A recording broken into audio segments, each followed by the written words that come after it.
তো গাছ আজকে চলে গেছিলাম কোথায় দেখতেই পাচ্ছ, রাজবাড়ি ঘুরতে। তো হালকা করে ডিস্টার্ব করে নিলাম, বের হয়ে পড়লাম, দেখতেই পাচ্ছ। চলে এলাম রাস্তায়। টোটোতে উঠে পড়লাম। আবার সামনে গিয়ে টোটো চেঞ্জ করবো। আবার টোটো চেঞ্জ করে নিলাম, হালকা করে টোটোতে বসে পড়লাম। ওয়েদারটা একটু ভিউটা নিয়ে মজা মতো চলে যাই চলো টোটো চলো। আরও বসে পড়লাম, দেখতেই পাচ্ছ টোটোতে। এবার পড়লাম হলদিবাড়ি রোডে। হলদিবাড়ি রোডে দেখতেছে ভিউ পয়েন্টটা, সুন্দর লাগছে। Awesome view. আবার চলে এলাম ব্রিজে দেখতেই পাচ্ছ। ব্রিজের লোকগুলো কি লাগতেছে।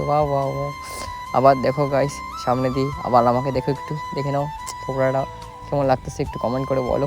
হঠাৎ দেখলাম আমি নদী এত জোরে জল বাইরে গেছে। দেখো গাইস একটু দেখো কি জল হয়েছে নদীর মধ্যে, এত জল হয়েছে। দেখো নদী পার করে ফাইনালি চলে এলাম হলদিবাড়ি। দেখতে পাচ্ছ বাসে বসে পড়লাম। এবার দেখি সামনে ভিউ, এটা চিনো কালী মন্দির বলে, এটা চলে এলাম। হালকা করে কালী মন্দির পার হয়ে দেখতে পাচ্ছ সামনে ট্রাফিক চলে যাচ্ছে। হালকা করে চলো বাস চলো চলে এলাম ফাইনালি রাজবাড়ি। এখন হালকা করে ঘুরে নেই, হালকা করে ঘুরে দেখতেছি চারিদিকটা। কি লাগতেছে একটু কমেন্ট করে জানাও। তো হালকা করে ঘুরার পরে দেখতেই পাচ্ছ সন্ধ্যা হয়ে গেল ফাইনালি। এখন আর তো সে পাইকে বাই।